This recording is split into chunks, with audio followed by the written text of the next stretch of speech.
Estaba diciendo, el día de hoy nos toca inaugurar nueva unidad. Vamos a empezar la unidad 2. Por cierto, si no se han fijado, la calendarización de evidencias ya se encuentra publicada ahí en el módulo.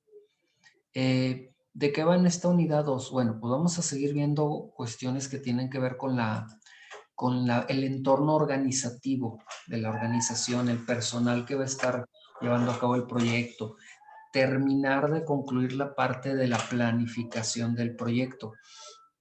Pero en esto también va a tener que ver algo que también es muy, muy importante, ¿sí? Que tiene que ver con el asunto de la gestión de riesgo, ¿sí? Si se acuerdan, cuando vimos aquel documental de Los en la Mancha, Perdido en la Mancha, de cómo a Terry Gilliam le fue como en feria cuando trató de hacer su película de El hombre que mató a Don Quijote. A los pobres les pasó de todo. O sea, nunca en tu vida yo creo que has visto un proyecto cinematográfico tan accidentado como ese, ¿sí? Y pues muchas de esas cosas pasan en los proyectos. O sea, tú planificas pensando que todo es increíble, que todo va a ir bien, pero la mera verdad, hay una serie de fases que son muy críticas dentro de los proyectos que si no salen bien te pueden hacer un estropicio y no lograr tu objetivo. Entonces, los gestores de proyectos, los que se encargan de gerenciar proyectos, tienen que visualizar e identificar cuáles riesgos hay y ver la manera de cómo eludirlos o cómo afrontarlos, o qué plan B, plan C y hasta plan Z tienen que desarrollar para poder sortear una situación que pueda ser crítica y que pueda marcar catastróficamente el proyecto, así como le pasó a Terry Gilliam. Desde cosas muy sencillitas que pueda ser de que, ¿sabes qué? Se te estropeó una cámara, pues es que tengo una cámara de reemplazo, ¿sí? Hasta cosas como, por ejemplo, ¿sabes qué? Hubo una gran lluvia, una gran inundación, como vimos en el documental, se nos dañaron algunas cosas, o sea, gastos imprevistos, y ¿sabes qué? Pues para eso tengo una póliza de seguro que me va a reponer el importe de esas cosas. Hasta cosas que definitivamente dices, pues aunque la veamos venir, no hay manera de solucionarlo, ¿no? Como les pasó precisamente también en el documental. Entonces, vamos a hablar mucho de eso. Y para hablar de ello, a mí siempre me gusta buscar cosas que sean tanto referencias históricas o inclusive cosas que pueden ser de mucha actualidad para hablar al respecto de ello. En esta ocasión, para hablarles de lo que viene siendo la gestión de riesgo, quiero ponerles un pequeño videíto que tiene que ver precisamente con algo muy reciente, del cual inclusive pues las noticias recientemente han estado hablando. Y al referirme a ello, pues estoy comentándoles precisamente de este caso que viene siendo justamente la situación que vimos en las noticias de la llegada de una sonda espacial norteamericana al planeta rojo. Estoy hablando del Mars Perseverance, ¿sí? Aquí se los voy a poner, espero que no tengamos problema con el video, que lo puedan ver bien. Esta es una sonda espacial que se lanzó hace varios meses, hizo un recorrido de varios meses por el espacio entre la Tierra y Marte, y cuando llega a Marte, pues tiene que hacer una maniobra muy arriesgada que le llaman los 7 minutos de pánico, de terror, en donde la cápsula tiene que ajustar el ingreso a la atmósfera marciana, ingresar en la atmósfera y por la fricción con la atmósfera marciana, pues empieza a incendiar, incandescer. Pues tiene un escudo térmico que protege la sonda que va en su interior y a determinada altitud, esa sonda detecta la altura, la velocidad y activa un gigantesco paracaídas que se va a encargar de hacer que la sonda pueda descender a menor velocidad para evitar un impacto con la superficie.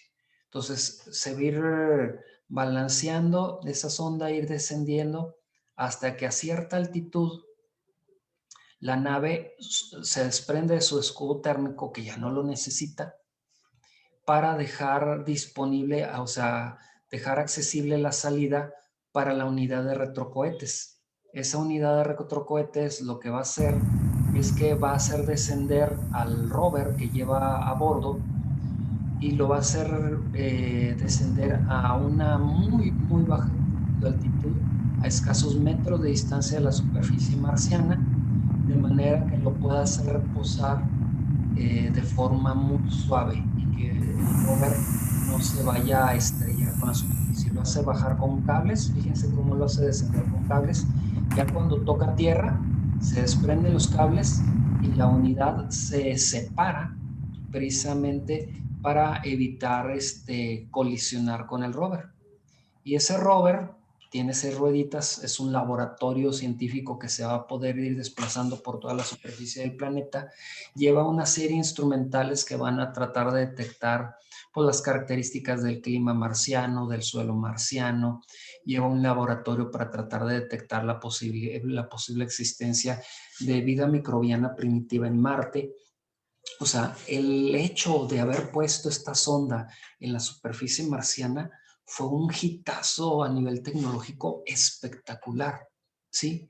O sea, pero que implicó muchísimas cosas, grandísimos riesgos, desde simple y sencillamente desde lanzar la sonda, que todo salga bien.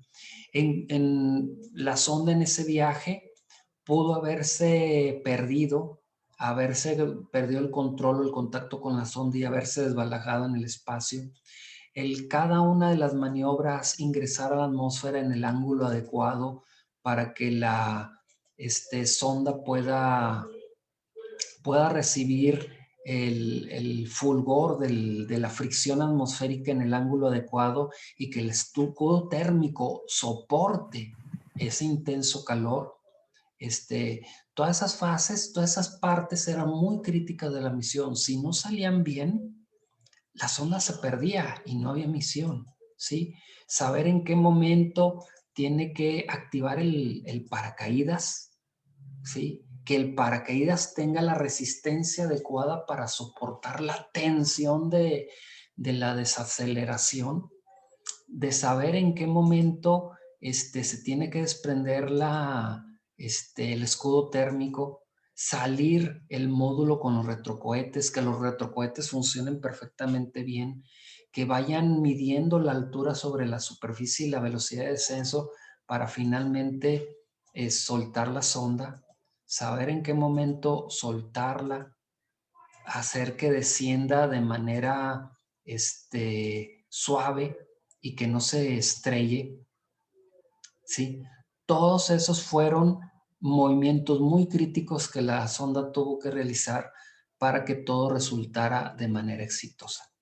Y eso es algo que precisamente estamos platicando el día de hoy. O sea, este logro de la ingeniería tuvo que tomar en cuenta una serie tremenda de riesgos, inclusive críticos, que pueden hacer que la sonda se estrellara, que puede hacer que no se pudiera comunicar, que se perdiera en el espacio exterior.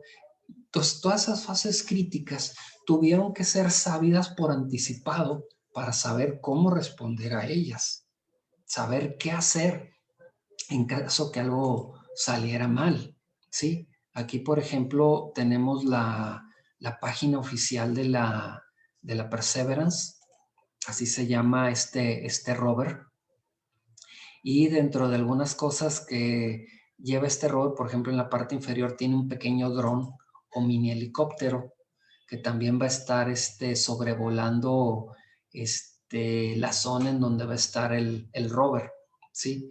Ya se han liberado varias imágenes captadas para la sonda. Por ejemplo, aquí vemos el complejo que llegó hasta Marte. En la parte superior, el módulo de crucero que hizo el vuelo desde la Tierra hasta Marte.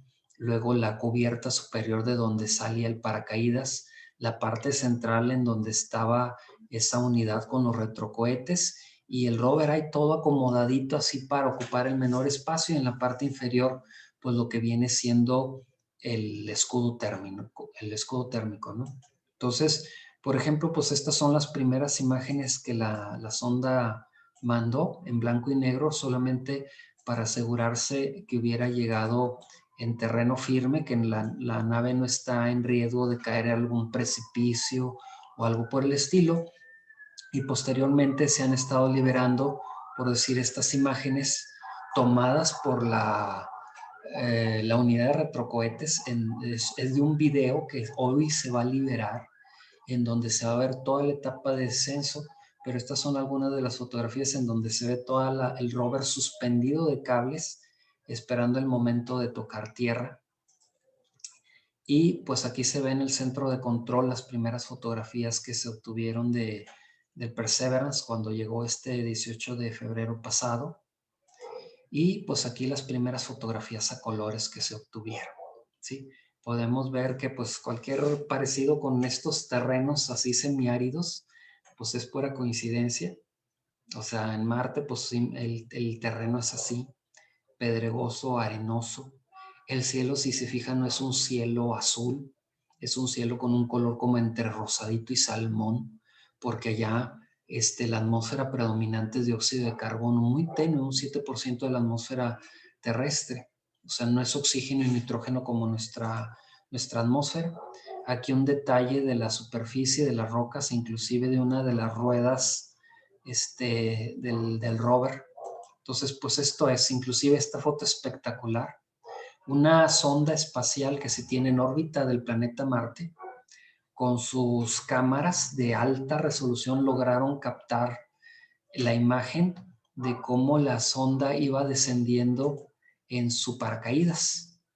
Aquí se puede ver precisamente el paracaídas, que es la parte superior, y el puntito brillante abajo, pues es precisamente la sonda que está ahí colgando del paracaídas y bajando a la superficie del planeta, ¿sí? Entonces, pues en todo esto también son proyectos, y en estos proyectos aquí tiene una concepción artística como es la sonda ya con sus brazos robots desplegados y toda la cosa, sus cámaras de alta resolución y todo. Lleva inclusive un micrófono para captar el sonido del viento marciano. El fin de semana empezaron a dar a conocer los primeros sonidos captados por el micrófono. Y pues este es el Perseverance, precisamente, la sonda espacial que arribó a Marte y que, como les digo, pues implicó muchas cosas, muchos riesgos que tenían que ser gestionados. Y precisamente el tema que vamos a ver el día de hoy justamente es esa, la gestión, lo que viene siendo la gestión de riesgos de nuestros proyectos. Siempre vamos a tener que tomar en cuenta en qué partes hay situaciones críticas que pueden atrasar o de plano afectar catastróficamente nuestros proyectos. Y vamos a tener que saber cómo manejarlas, ¿sí? Y qué es lo que vamos a tener que invertir para que eso no pase, ¿sí? O sea, eso es algo sumamente crítico y que es algo que se tiene que tomar en cuenta en el presupuesto original, ¿sí? O sea, ya tiene que estar contemplado en el presupuesto. Desde la planificación, tú tienes que planificar siendo consciente de los riesgos que tu proyecto implica y de las cosas que pueden salir mal y de lo que tienes que hacer y en lo que tienes que invertir para evitar que esas cosas salgan mal o para evitar los riesgos o para poder amortiguar los riesgos. Y es algo que tienes que ya tomar en cuenta en tu planificación. Tú no puedes hacer un plan para un proyecto pensando que todo es positivo y que todo es increíble y que todo va a salir maravillosamente bien. Tienes que tomar en cuenta qué cosas pueden salir mal, ¿sí? Entonces, parte de eso es lo que vamos a ver en esta unidad 2. Hasta este punto, chicos y chicas, ¿alguna duda que tengan?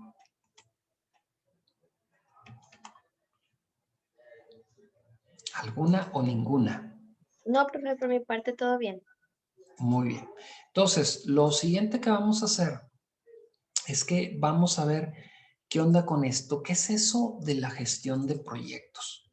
¿Sí? Vamos a tratar de ir explicando de qué va esto de la gestión de riesgos, cómo se hace el análisis, cuáles riesgos son más críticos que otros y cosas así por el estilo, ¿sí? Entonces, eso se los voy a mostrar yo ahorita aquí con un videíto que en un momento más voy a estar compartiendo con ustedes y con el cual pues vamos a poder entender muchísimo mejor esta situación de los riesgos, ¿sí? Esto lo vamos a ir viendo con una serie de videos en donde vamos a ver precisamente cómo está la situación de lo que tenemos que identificar en los riesgos y también lo que tenemos nosotros que ir identificando en cómo tomar en cuenta pues los costos de eso, ¿sí? Entonces vamos a verlo con un video. Déjenme nada más alisto el videito para que lo empecemos a reproducir. Permítanme. Ok, listo. Ya lo tenemos. Ahí va. Fíjense, presten atención muy bien a esto porque con esto que vamos a ver con esta consultora, de aquí vamos a partir para saber cómo vamos nosotros a reportar la gestión de riesgo de nuestros proyectos. Fíjense. Nuestra sesión de gestión de riesgos.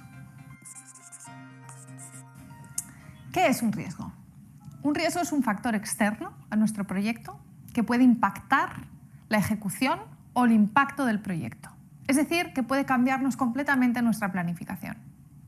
Por eso es bien importante que lo que primero tenemos que hacer es identificar ese riesgo.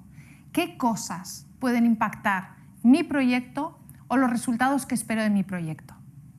Para definir un riesgo hemos de utilizar los mismos criterios de calidad que utilizamos para definir un objetivo. Es decir, el riesgo ha de definirse SMART. Ha de ser específico, ha de ser medible, ha de tener un dueño, ha de ser realista y ha de ser trazable. Hemos de lograr que ese riesgo se vea en su respuesta, en su estrategia y en su responsable. Puntos que vamos a ver a continuación. Una vez tenemos identificado nuestro riesgo y lo hemos definido de forma específica y medible, lo siguiente que tenemos que hacer es analizar ese riesgo. Para realizar un análisis cualitativo de nuestro riesgo, lo primero que tenemos que pensar es qué consecuencias tendría ese riesgo en caso de materializarse en nuestro proyecto. Si ocurre el riesgo, esta será la consecuencia sobre nuestro proyecto. Una vez sabemos cuál es la consecuencia de un riesgo bien definido, vamos a medir qué tan importante es para nosotros, qué tan prioritario es para nosotros gestionarlo. Y eso lo hacemos a través de dos variables: la probabilidad y el impacto. La probabilidad es de ocurrencia. ¿Qué tan probable es que el riesgo que hemos definido se materialice? El impacto es qué tan grave es en mi proyecto que ese riesgo se materialice. Estas dos variables las vamos a analizar en una matriz que nos va a dar el nivel de prioridad del riesgo. Esta es nuestra matriz de análisis de la prioridad o del nivel de prioridad de nuestro riesgo. Por un lado tenemos el impacto. ¿Qué tan grave es si este riesgo se materializa para mi proyecto? Por el otro lado tenemos la probabilidad. ¿Qué tan probable es que este riesgo se materialice? Les vamos a dar valores de 1 a 3. 1 es el menor, 2 es el medio, 3 es el más alto. Lo mismo para la probabilidad y para el impacto. Y los vamos a multiplicar. Cuando encontramos que es altamente probable que un riesgo se materialice, le damos un 3 en la probabilidad. Y además, si se materializa, tiene un alto impacto en mi proyecto. Por tanto, nuestro nivel de prioridad es el máximo, que es 9. 3 de impacto, 3 de probabilidad, 9 de nivel de impacto. En aquellos casos en los que obtenemos que el nivel de impacto, el nivel de probabilidad, perdón, es 9 o es 6, obligatoriamente tenemos que gestionar ese riesgo, porque hay muchas posibilidades de que suceda y si sucede es grave. Si en cambio encontramos que el nivel de prioridad es 3 o 4, ese riesgo lo hemos de monitorear. ¿Por qué lo hemos de monitorear? Porque puede que cambie o la probabilidad o el impacto. Hemos de monitorear si ese riesgo permanece en 3 y 4 o si sube a un nivel 6 y 9, en cuyo caso tendremos que buscarle una respuesta. ¿Qué pasa con los riesgos que identificamos en los niveles inferiores? Menos probables y menos impacto. 1 y 2. Esos riesgos los vamos a aceptar.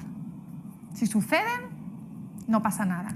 No vamos a gastar presupuesto ni a gastar tiempo de nuestro proyecto en gestionar estos riesgos.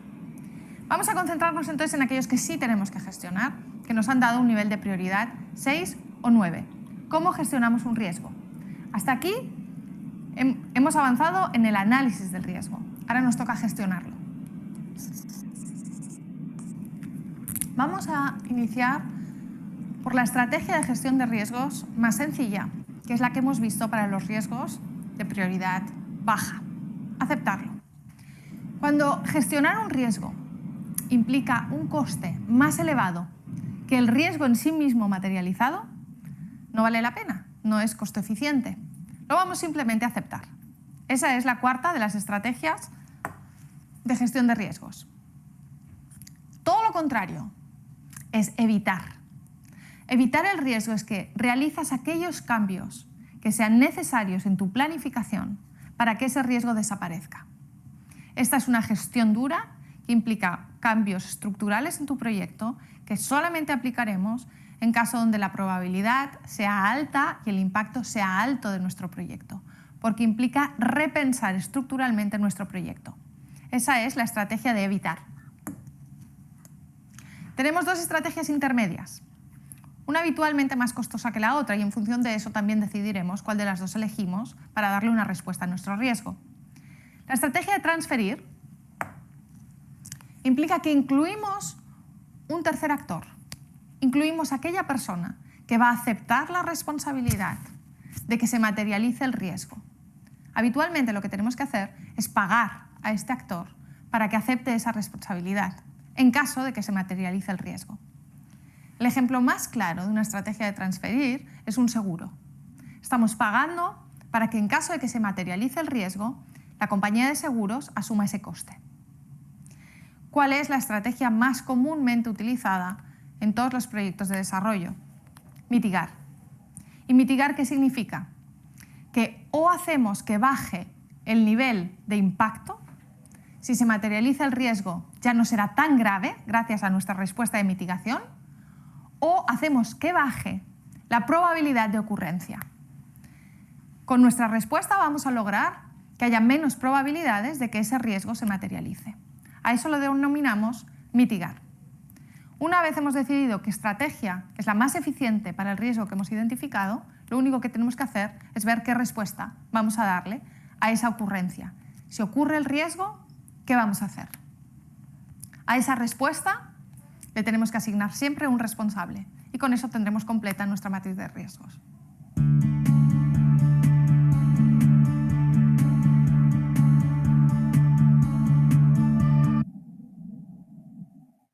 Bueno, entonces pues ahí lo vemos, inclusive lo voy a dejar en pantalla un momentito para que veamos esta situación. Por lo pronto, así es como se hace. Hagan de cuenta, hay dos partes que son muy críticas, que son precisamente lo que esta consultora comenta. Por un lado, tenemos que tomar en cuenta, ¿tienes identificados los riesgos? Ok, pero de cada riesgo que nosotros identifiquemos, tenemos que encontrar dos características importantes. ¿Qué tan probable es que eso ocurra?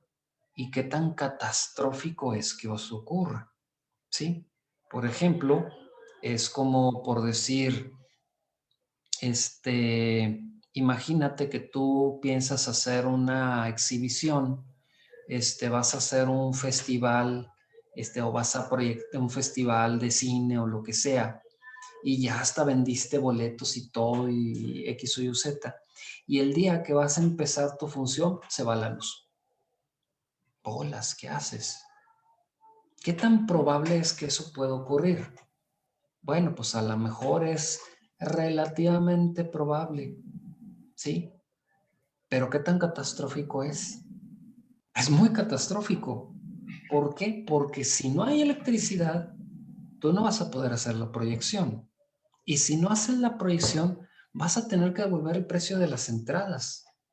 Y todos los gastos que ya hiciste, ¿cómo los vas a absorber? Entonces es sumamente crítico. A lo mejor no es tan probable que ocurra, pero sí es sumamente catastrófico que llegue a ocurrir. ¿Sí? Entonces, justamente eso sería lo que se encontraría en parámetros como lo que menciona esta consultora, ¿sí?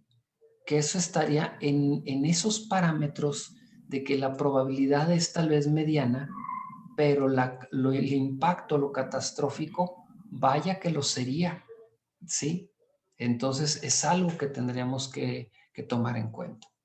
Ahora bien, eso nos va a implicar que, como dice ella, pues bueno, ¿lo podemos eludir o qué podemos hacer para evitarlo? ¿Sí? Bueno, pues tienes que hacer algo para tratar de eso, que eso no te ocurra. ¿Qué es, por ejemplo, lo que a ustedes se les ocurre que podrían hacer en un caso así como les digo? De que de repente tienes que hacer una exhibición, vas a proyectar una película o lo que sea, cobraste la entrada y todo, y de repente se va la luz. ¿Cómo lo puedes evitar eso? Pregunta. A lo mejor, pues, contratando un seguro a lo mejor, aunque se me hace raro. Sí, sí pudiera ser muy raro porque a lo mejor hasta la seguridad diría, no, pues es que yo te aseguro contra un robo, que alguien te robe el dinero de la taquilla o algo por el estilo. Pero tanto así como de que, ay, porque se fue la luz, pues como que a lo mejor no, ¿verdad? Entonces, en ese caso, fíjate que sí puede ser que hagas tú la parte esa de una de dos, dices, o evitas o transfieres, ¿sí? ¿Qué podríamos hacer para evitar que no nos quedemos sin luz? ¿Cuál podría ser nuestro plan B? ¿Alguien más que quiera opinar? Contratar una planta de luz de esas chiquitas. Exactamente, Pam, exactamente. Lo que tú harías sería contratar, pues a lo mejor un generador de electricidad, ¿no? Esos que llegan así con un equipo al que le echas combustible o lo que sea, lo echas a volar y te genera la suficiente electricidad para que eches a volar el proyector, que se eches a volar las bocinas y se alcanza a echar a volar la iluminación del foro o hasta algún equipo de refrigeración, para que no se caliente demasiado el auditorio, pues que mejor, ¿no? Entonces, es lo que terminas haciendo. ¿Con qué es lo que puedes hacer? En este caso, lo que estás haciendo justamente es transferir. Contratas el equipo, lo rentas o lo que sea, para que en caso de que lo necesites, así lo eches a volar. Y es algo que en ocasiones pueda parecer muy sencillo o decir, es que es muy poco probable que ocurra, pero ocurre. Y les voy a platicar, por ejemplo, hace ya pasado un año, casi para 2 años, hubo una convención muy importante en Estados Unidos, no me acuerdo si fue en Las Vegas o en California, que muy grande y hubo muy malas reseñas al respecto de la convención por una situación muy particular que les ocurrió, que se les estuvo yendo la luz. O sea, de repente los módulos, las áreas de exhibición, las áreas donde iba a haber entrevistas o lo que sea, ¡pum! Se les iba la luz. Y se supone que inclusive iba a haber hasta transmisiones por streaming y toda la cosa, y pues no, todo se les malogró.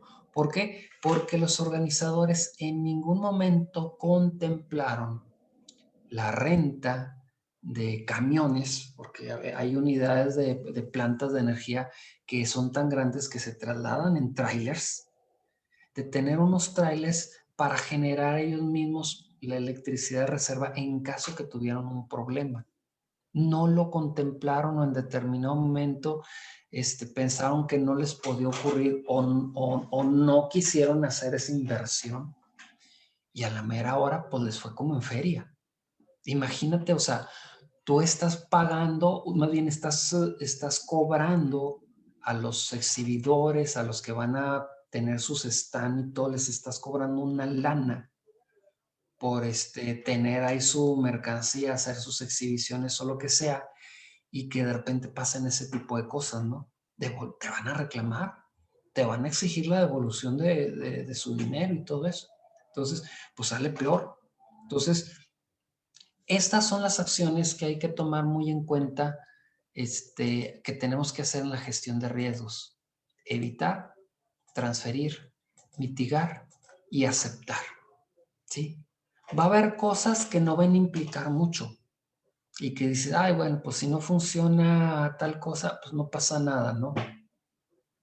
Por decir, vas a tener un evento, por ejemplo, en el audiovisual de la universidad, y de repente, fíjate que el micrófono ya no funcionó, la pila está agotada. Pues ten un paquete de pilas de reserva, ¿no? O un micrófono adicional.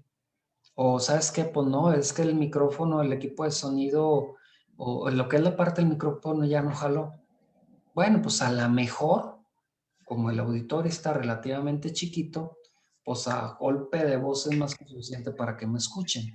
Entonces, ese es un riesgo que es aceptable, ¿sí? Hay otros tantos que se tienen que mitigar, ¿no? Por ejemplo, vamos a hacer una exhibición, ¿sí? Vamos a exhibir una exposición de tal cosa. ¿Dónde lo vas a hacer? No, pues lo vamos a hacer en el patio de los talleres, o lo vamos a hacer en el patio del edificio B. Ok, pero ¿y si llueve? Si hace aire muy fuerte, si hay una tolvanera o lo que sea. ¿Qué caray? No, pues sabes que mejor pedimos permiso para hacerlo en la biblioteca. Estás mitigando, ¿sí? Si llega a ocurrir una situación de esas, de que llueve o lo que sea, X o Y o Z, pues sí, a lo mejor la gente va a sufrirlo un poquito para llegar al lugar. Se va a mojar, se va a terminar empanizada de tanta tierra de la tolvanera o lo que sea. Se los va a andar casi llevando el aire o lo que sea. Van a llegar todos despinados, pero van a poder llegar porque la exhibición está resguardada en un sitio cerrado. Entonces, de alguna manera estás mitigando. Otro riesgo, que llegue, vas a hacer un evento, lo que sea, pero pues también te quieres mantener el orden, mantener una seguridad de que no va a pasar algo, que alguien ahí vaya a ver un pleito, unos rijosos, o vas a llevar algún espectáculo y no quieres que las personas que vas a llevar pues puedan sufrir alguna agresión o lo que sea. Bueno, transfieres el riesgo. ¿Qué haces? Contrata un equipo de seguridad, ¿sí? Y ese equipo de seguridad es lo que a mí me va a garantizar de que todo salga en orden, y que si alguien por ahí quiere quiere andar de rijoso, pues va a haber manera de contenerlo. Y santo remedio, ¿sí? Entonces vas haciendo todo ese tipo de cosas. Por ejemplo, en eso de transferir está justamente lo que ella dice. Pues el transferir puede implicar que el riesgo se lo pases a un tercero, ¿sí? Como es, por ejemplo, el contrato de un seguro o una póliza de seguro. Si se acuerdan, cuando estuvimos viendo el documental de Perdido en la Mancha, hablaban de que pues, los equipos que se les dañaron por la crecida del lecho de ese lecho de río que se generó con aquella diluvio que les cayó encima, pues le hablaron a la aseguradora para que respondiera por el daño de sus equipos, ¿sí? Igual lo hacemos nosotros. Por ejemplo, si tú adquieres un auto, pues tienes que hacer una serie de cosas para tratar de asegurarte que la conducción que hagas con ese auto sea de la manera más segura posible. Una de ellas es que estés perfectamente capacitado y entrenado para conducir. Otra, que tenga yo todas las condiciones físicas adecuadas para poder conducir un auto. Si estoy bien ceguetas, pues de pérdida que tengo unos anteojos que me permitan ver bien. Si voy a salir a carretera, ¿qué otra cosa puedes hacer para reducir los riesgos? Pues mandar a hacer una revisión mecánica de tu vehículo antes de salir a carretera. De asegurarte que tus neumáticos tengan el dibujo antiderrapante adecuado, que las llantas estén en buenas condiciones, ¿sí? Checarte a qué horas vas a salir a carretera. Si sales de noche, pues bueno, la falta de visibilidad te puede afectar. Si hay malas condiciones climáticas también, pues pero también vas a tratar de salir en un horario en donde el tráfico no sea tan denso, que también implica un riesgo, ¿sí? ¿Qué más cosas haces? Pues bueno, prefieres a lo mejor irte por autopista que irte por una carretera libre en donde a lo mejor las condiciones de la carretera, la sinuosidad y todo eso, pues no son las más propicias, ¿sí? Y ahí estás tú transfiriendo el riesgo. ¿Por qué? Porque tú estás pagando en la caseta para conducir tu vehículo en una autopista que es muchísimo más segura que una carretera de tránsito libre. ¿Te fijas? Ahí estás transfiriendo el riesgo. Ahora bien, hay riesgos que de repente no vamos a poder evitar. Simple y sencillamente, por ejemplo, si alguien más está conduciendo de manera irresponsable y te toca un accidente, pues también tienes otras cosas que van a tratar de mitigar el riesgo. ¿Qué van a hacer esas? Tu cinturón de seguridad.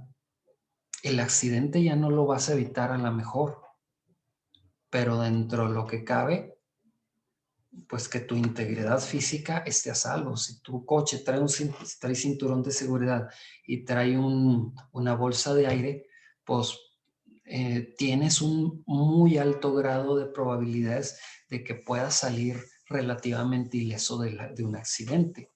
Entonces, de esa manera se va haciendo todo eso. De esa manera se van analizando qué podemos hacer. Aquellos riesgos pequeños, tanto en impacto como en frecuencia, pues se aceptan, porque no podemos armar planes de contingencia para todo. O sea, los planes de contingencia nos saldrían más caros que el proyecto original, ¿sí? Tienes que ver qué aceptas, qué mitigas, qué transfieres el riesgo a otra cosa y qué evitas. Entonces, así es como va a funcionar esta parte de lo que viene siendo precisamente la gestión del riesgo. ¿Alguna duda hasta aquí, chicos?